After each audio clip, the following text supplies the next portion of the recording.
Hi, everyone. Sarah is on the road and she has a few functions and she will not be able to join us, but the show must go on. So I am here with our special guest today, Dr. Lieberman. Hi, Dr. J. How are you? Very good. Doing well. Oh, wonderful. Well, thank you so much for joining us. Let me go a quick introduction about our show in case that we have new viewers that who just stopped by and don't know what this show is about. So this is the show called From Surviving to Thriving, and we talk about a thriving conversation. So Sarah and I has been having this platform since March 24th of 2020 during the pandemic when it first locked down. And I get panicked and I call Sarah. It's like, I feel like we need to do something to calm people down because we did come from a period of time as a refugee, and it's really nerve-wracking when you're facing the unknown. And last year, it feel like, we are in such an unknown territory, so unpredictable. So I thought, we need to get something out there. So that's when the show started, and it's called From Surviving to Thriving, two refugee women who has nothing but sitting down and a conversation and to calm people and share our story just to give strength for other two people to have hope. So since then, we've been asking a lot of guests to come and share with us their thriving story. So usually I have Sarah go on to introduce herself, but I think, if you miss the introduction, she has almost every show. And I'm going to do a quick, 2-second, because we are running out of time because we want to share a lot of time with our guests. Sarah is a refugee from Cambodia. She survived the killing fields 40 years ago. She stayed within the captivity of the Khmer Rouge for 4 years, and then ultimately escape out to freedom through the jungle route. Now, I'm also from Vietnam, survived communist Vietnam in 4 years. And then my family also escaped out to the sea. So we were under the boat people refugee era back in the late 70s and early 80s. So we both gone through the surviving period, and we think we're thriving. And I think I am, we are in the right road because there's so much to just stay put. We need to go forward. And there's so many stories that we have been through that we figure that is beneficial to our audience, our viewers, that who can gather strength from our tragedies and stories. And many of us that coming into this platform also have devastating stories that they overcomes and they will share with us. So you want to find out about me, you can go to leetran.com. I have told my story on TEDx stage. I have a book that is called I Did Not Miss the Boat, and the TEDx stage also under that name, I Did Not Miss the Boat. I am a coach, a speaker, and also an author. So that's enough about me. But today is December, and we are still in the theme of reflection. And December is a great way to reflect back your life. Where have you been? Where are you going? And what was good, what worked, what didn't, how you can do better. And today we have Dr. Lieberman, who is a surgeon, podiatry surgeon, and he has been through quite a journey. Mental health, he himself and people around him, but he overcame, and he's opened up to us the things that he have learned and how he can actually help others to move on with the mental bipolar that they're having. So Dr. J, welcome to our show. Thank you so much. I'm happy to be here. Oh, wonderful. I'm so grateful that you're here to share this very, very intimate conversation with us. So tell us a little bit about yourself and what's the journey that you have been, and just give us anything you want us to know. Well, like Sarah, and Liddy. I've come from a family that survived the Holocaust. Oh, My father was brought up in Poland. He was part of a family of 9 brothers, 1 sister, and family in the area. And the 4, other than himself, 4 brothers survived and came to the United States. The rest of the family was lost in the concentration camps and so forth. So we share a common bond of survival. It's important that I mention my father because the ordeal that he went through was probably resulted in post-traumatic stress disorder. He was a very difficult man to live with. He was verbally, physically abusive to my mother. And I'm sure a component of this, caused some of my problems. Interestingly, when I would speak to his brothers would always say, well, even prior to the war, he wasn't perfect. On my mother's side, there was people that had depression.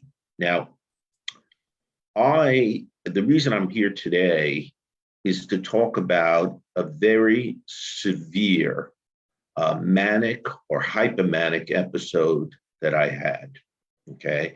And prior to COVID, my wife and I would go to various inpatient, outpatient mental health facilities and talk about our story of survival.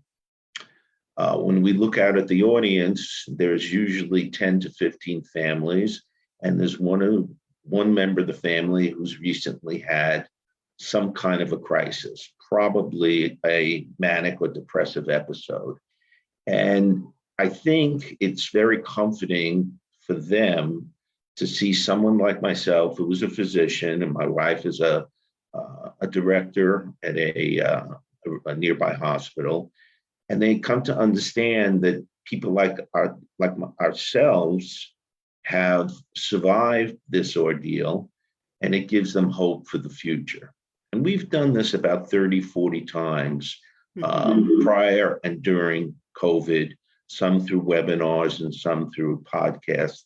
And our hope is that, it'll help other people. It's absolutely true. I think, this past year have triggered a lot of mental health issue, especially that with the COVID situation and everything was upside down. And I have to admit that it did trigger my own also PTSD. And like you said, our parents endure a lot of the trauma that they themselves didn't even know. I think your father and my father are very much in a similar situation, very hot temperaments, and there's a lot of things that they have to have an outlet somewhere. For me, that's what I'm figuring out when I write my book. The reason he was kind of like aggression, sort of speak, because there's so much that compressed in there. I believe that he's finding an outlet inside the family. And I think that is really gracious that you and your wife doing that to help a lot of people, because it is true that people think that if somebody else can do it, especially somebody else have a high profile, if they can overcome it, so they can also overcome it. So what can you give us a little more about the journey that you went? Like, were you actually, or your wife or somebody, that how do you find out that you have, or somebody has bipolar? Well, when I was a young boy, as I was saying, many people in my family did have issues. My father may have been bipolar, but from where he came from, there really were no psychotherapists, psychiatrists, so we'll never know. Yeah. My grandmother and my mother have depressive issues. But, as a young boy, there were signs that I might have this problem, and unfortunately, they weren't picked up. I had sleep issues, um, uh, extraordinary things that I would do as a young boy, kind of outrageous little pranks that I would do. But it wasn't until my 40th birthday that something very unusual happened. I started to develop sleeplessness. My speech was rapid. I had this overwhelming sense of confidence. I was spending money left and right. And friends and family said something was wrong. I didn't believe it. But when I went to a therapist's office, there was a form there that said, to what degree do you think your self-confidence level is? And it was 1 to 10. And frankly, I thought mine would be a 13 or a 14. When I saw the doctor, he felt confident that I was going through a manic or hypomanic phase. I was put on lithium, which is a mood stabilizer that's used for bipolar disease. I was also put on an antidepressant. Strangely, one of the few things that's a complication of lithium is worsened psoriasis, which I have. Wow. And the next thing was all over my body. You're also supposed to take blood levels with lithium, and I never achieved the blood levels. It didn't seem to be working, but it was all followed by a very severe period of depression. I was pacing all over my home. Ultimately, very little was accomplished. And for the next 20 years, I took some antidepressants. Sometimes I took nothing. Again, my behavior was somehow outlandish. I was not very tolerant of the high maintenance patient in my office. But for 20 years, I did okay. You went through the normal life of being a physician. Right. I would say that I had a successful practice. I had my pitfalls. I would tend to ruminate about cases that didn't go well. As I said, sleep was always an issue. But for 20 years, I guess I was a little verbally abusive towards my wife. I made my kids' life difficult. I wanted them to engage in activities that I wanted them to be in, not so much they wanted to be in. I was a difficult father. I wasn't always as nice as I should have been. So over 20 years, things seemed to be going okay. But in medicine, things started to change and compensation dropped, and it became more and more difficult to maintain the income that I had. Not only even the income that I had, but to pay my employees, pay rent, so on and so forth. And the additional pressure was just overwhelming. I started a residency program. I got involved in a marketing company. I was doing so many things at once. And this is very indicative of manic or hypomanic behavior. After a while, I decided that I should close my office because the expense was too high. And I was very fortunate. An orthopedic group decided to take me on. Now, that's a great honor for a podiatrist, because as a podiatrist who does surgery, to be recognized by an orthopedic group, that's a great honor. And I went in there and I was doing quite well. But then suddenly I noticed that I was losing dexterity in my hand. Oh, wow. The dexterity got worse and I started to develop tremors. My back was getting bad. My knees were getting bad. And I came to the realization that I had to stop practicing. And I panicked. Suddenly, I became extremely depressed. I went to see a psychiatrist. The psychiatrist prescribed first 20 milligrams of a medication, then 30, then 60. He even said to me, I'm going to give you 90 milligrams. This is not usually what's done, Wow. but you're so depressed, I'm going to give it to you.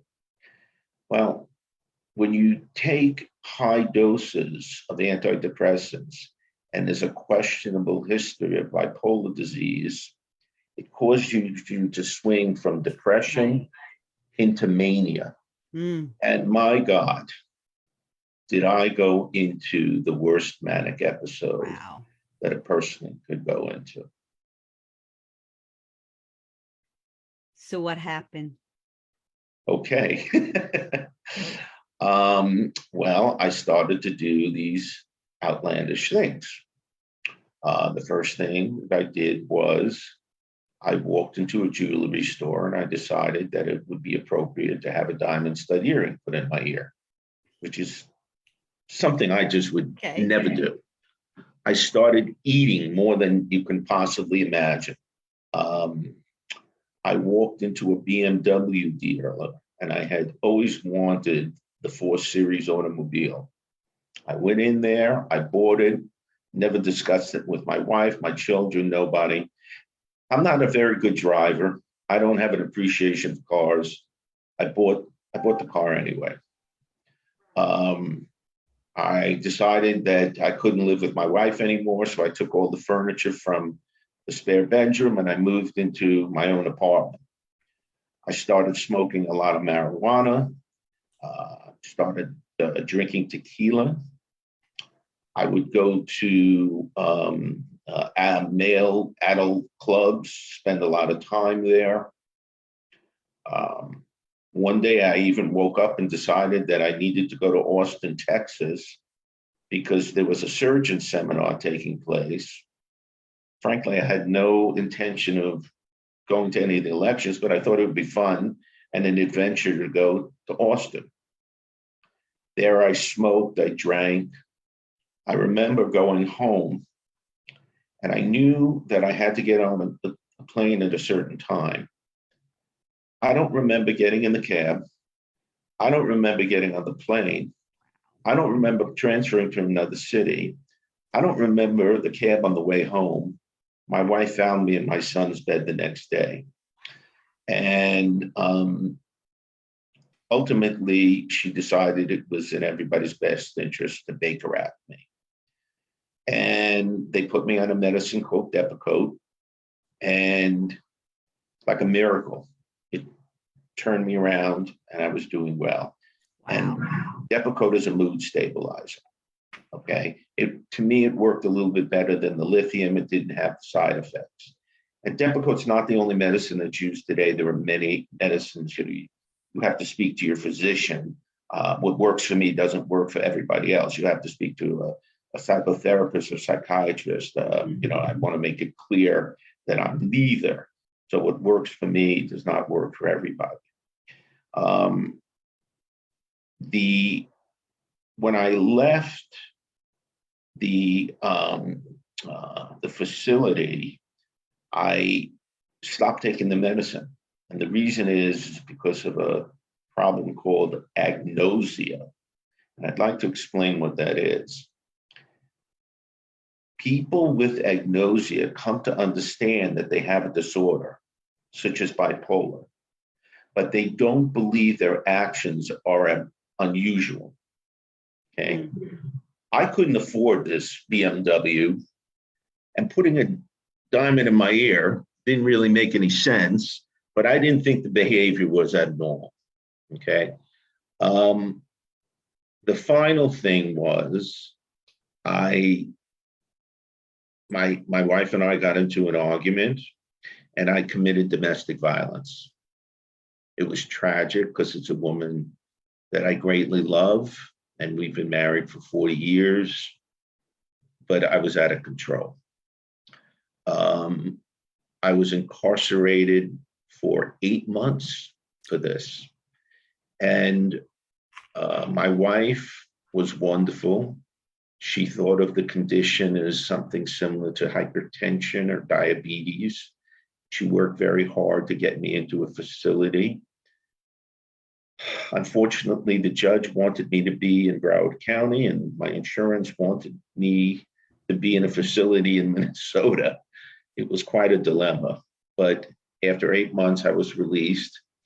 I spent 8 months, 3 months in an inpatient facility, and then 3 months in an outpatient facility. Eventually, we had a marriage counselor work with us, and my wife allowed me to come home, be with her. She had every reason to be frightened, but she did. And it's been about 5 years since that episode. And slowly, our relationship is improving. I would tell people that it's almost as though one had a heart attack. It's, you get better a little bit every day and your mind works better every day, but there are challenges. I can never go back to medicine. There are limitations as to what I can do. I have to avoid stress, but I take my medicine every day. I exercise. I don't smoke. I don't drink. I don't take coffee. I drink good food, drink good water.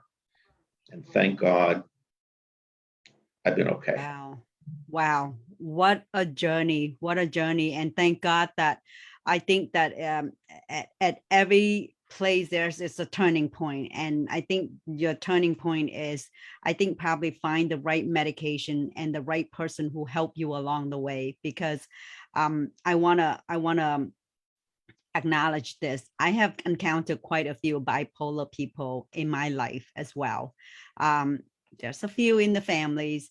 And I think because of PTSD or from the condition that we were born into, that trigger a lot of that. But I actually have co-worker that I used to be a chemist and working in the chemical environment. And I have witnessed my co-worker go days without sleeping. And he would come to the lab and start setting up all this reaction, and that we are so nervous because we know that he's been staying overnight or he's been staying late. But in the surface, sometimes I want to say that bipolar people can be a very brilliant people too, because I guess the chemical imbalance is somehow, you know, it just somehow just boots up your IQ, and you can be like so intelligent in one moment and then so reckless in the other moment. And it just like, that's why they call it bipolar, because you're swinging from one place to the next. Right. But it's a lot of what I was going to say that's interesting is that your audience should consider Googling people who have bipolar. Some of the most creative people have bipolar. And one of the heroes of World War II, Winston Churchill, had bipolar disease. Yeah, and I think a lot of them just the sleep, you know, insomnia thing is one of the common things that I hear from people. And there's a lot of stigmatism that out there that people afraid to tell, because it's kind of destroy people's credential. You don't want to tell people you have those mental or bipolar illness, because people would think, you know, oh, you can't do your job right, or you can't think right when you were in that kind of position. So a lot of people actually, I know there's probably a lot of celebrity that commit suicide because of that too. So it is just not because the person do something wrong. It's the imbalance of chemical in their brain that is causing that. So so from your own journey, I think thanks to your wife who has the patience and who worked tirelessly to get you to a place where you can be stabilized, what would be the advice that you give to people that who are maybe in denial that they need help, or your loved one and you see the symptom, and what can they do about it to get help. And I know that we are not here as a professional to give the advice, but I mean, symptom like, what is the first initial step to get them to a right place? And even going to a right place may not, like you have lithium, but it didn't help and it still triggers some other things. So what is a good advice that you can give to people who actually can take the first step? Well, I did mention agnosia. And it's understanding that you have a disorder. You may not believe your actions are extraordinary, but listen to your family, listen to your support system, your daughter, your son, your wife, your parents. You have to listen to what they have to say. It's very important that you have professional help, a psychologist. Psychotherapy is invaluable. Being properly medicated, and you have to be your own advocate, because many insurance programs don't offer you the things that you need for the treatment of mental illness. Mm-hmm. Yeah, so I think, just pay attention and always be objective about it, because a lot of time people just get very defensive. What do you mean I have this? What do you mean that? So yeah, first step is to, and I guess even going to see a physician, you're going to have to constantly work about adjusting the dosage of the medications and see what works and what doesn't. And life is so much different, I suppose, when you are working together with the medical profession and adjusting your lifestyle, like no alcohols and no smokings, and pay attention to your health and whatnot to complement whatever your medicine that you're taking, instead of just let it go haywire, right? Right. And the funny thing is that I never really cared for beer. I didn't care for wine. I didn't care to drink alcohol. I didn't even like marijuana all that much. But for some reason, I believed that these things could help me self-medicate my problem. That's the worst thing you can do. Okay. Right. These things, medication needs to be titrated just perfectly by a psychiatrist. So yeah, I think there's a point there. So a lot of time you are in that rut, and then you become a drug addict, or you become an alcoholic, not because you like the substance, but because you think that would help you kind of numb, make you sleep or function. Is that right? Or am I It wrong? is. And I can't say I'm sure of this, but I believe I read something in the Mayo Clinic. I always refer, when I'm Googling something I want to know about, medical conditions, I refer to the Mayo Clinic website. And I think what they were talking about is that alcohol, marijuana, any kind of substance can be the very thing that precipitates a first episode of bipolar disorder. A person may live right under the radar, and he would be the first bipolar episode. And just by drinking, smoking, doing all these things, high stress, post-traumatic stress disorder, that's what brings you over the threshold. And if you can avoid it. And exercise is wonderful to limit stress too. Yeah, that's excellent advice. I know that when I cannot sleep, if I just exert myself, exercise, usually it works, and it makes you so tired, you're just going to have to fall asleep. But this is the age of information. Everybody going to YouTube's and Google. So what would your advice be? Like, people shouldn't just self-medicate or self-diagnosis, and probably not going to get help by just trying to take care of their own problem by themselves. Well, certainly. I think it's always appropriate to speak to your primary care physician. You speak to them, they're, pretty well versed in just about everything, and they would probably refer you to a psychiatrist. They do a preliminary interview. Usually an interview like that is anywhere from 45 minutes to an hour. Hopefully they get a good evaluation of what's going on. Simultaneously, if you're working with a psychologist, that psychologist will also get an appreciation of what's going on. And, you can Yeah. be treated appropriately.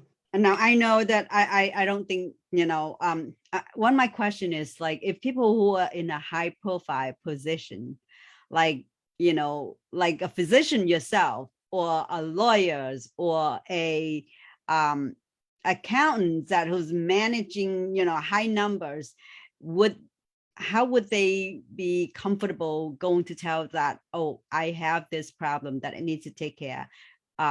What's the best way for them to come forward without being afraid that they will be labeled as mental illness or could not do their job right or whatever? Is there like I know that we only have so little time, and just based on your experience, what's the best kind of like, not discreet way, but what's the best approach for people to go forward and say that I need help without jeopardizing their job? Well, that's why I mentioned primary care physician.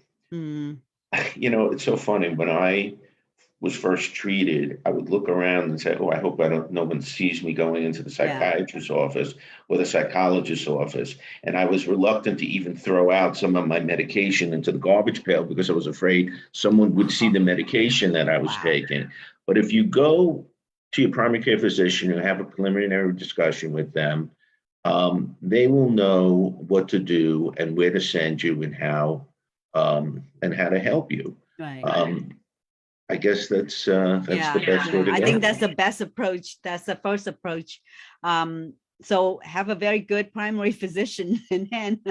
And the other thing is, I'll tell you, my wife has this very unique expression. She always says, "Own it." Okay, and that's an expression, I guess, that younger people use. And what it means is, don't be afraid to accept what Right. God has given you. You were mentioning being a surgeon or having this disorder. There are people with diabetes who could faint in the middle of surgery, or Right. if their blood sugar is off, they can make poor decisions. If you think back about all of these different Right. things, they're equally as concernable. Right. So I mean, it's labeled as mental, but this is a physical condition. It's your brain, it's just like your heart, just like your liver, just like your lung, Absolutely. right? Absolutely. So if you're Yes. looking at that way, then it's less stigmatized. It's less afraid of people going to judge you because, he or she got mental, because this is just the part is the same with every single part in your body. So that is really helpful for people to get out of their ruts and say that, this is nothing different than your ears or your eyes or your whatever part of your And body. you'll find that there are a lot of people that don't accept it. Mm, Oh, I'm sorry. that's okay. After I came home, my wife and I would say that there were probably about 60% of our friends that didn't accept what occurred. And we didn't go out with them. And some people would whisper, and, it was not as good. But then there were some very good friends that understood, and they thought appropriately. Yeah. And, the way I liken this is that 20 years ago, my wife and I went to Yellowstone National Park, and we brought our children. And when we went to the park, there was a terrible, horrible fire. it took out, oh, I don't know, probably 20% of the park. And we said, should we go? And we decided we were going to go because maybe it was a unique thing. Well, when we got there, you could see acres and acres of charred landscape. The thing that made it very interesting is you would see these little sprouts that were coming out of the ash. And from what I learned, many of these little sprouts were seeds that were buried deep in the ground that had suddenly had the opportunity to grow. I try to make a correlation between that and what I went through, because you'll find that, yes, you lose 60% of your friends, but you'll learn to cherish the remaining 40%, and you'll find new friends that are even better. I love the analogy and I love the reflection, because yes, quality is much better than quantity. And I think you do want to have people who are supportive, who are by your side, thick or thin. And that's what life is about. That's what's important, you know. So I want to thank you so much for opening your story up so we can learn something. And this is a very stressful time of the year. COVID has been very, very stressful for the last almost 2 years, 18, 19 months. And holiday, a lot of time that people lost their loved ones through for whatever reason, COVID or any other things. It is a lot of time that you will see a slump on the depression sides, and things that people feel lonely. And so I am so glad to have you here to give us a word of your wisdom about how to overcome that, and how you are maintaining your health and how you can thrive. So so appreciate that you're here. Thank you so much. My pleasure. Well, so we are closing for this week about our topic, but this is a reflection. So from what Dr. J says, if you spot somebody that you love, your friends, your family, who has symptom, who couldn't sleep for days and nights and days and days, and doing things that normally is not them, then maybe pay a little closer attention. Or even you yourself have those kind of symptoms, please seek help and go professional and seek professional help. Thank you again, Dr. J. I will wishing you a happy holidays, and I wish everybody a wonderful weekend. See you, everyone. Bye. Bye-bye.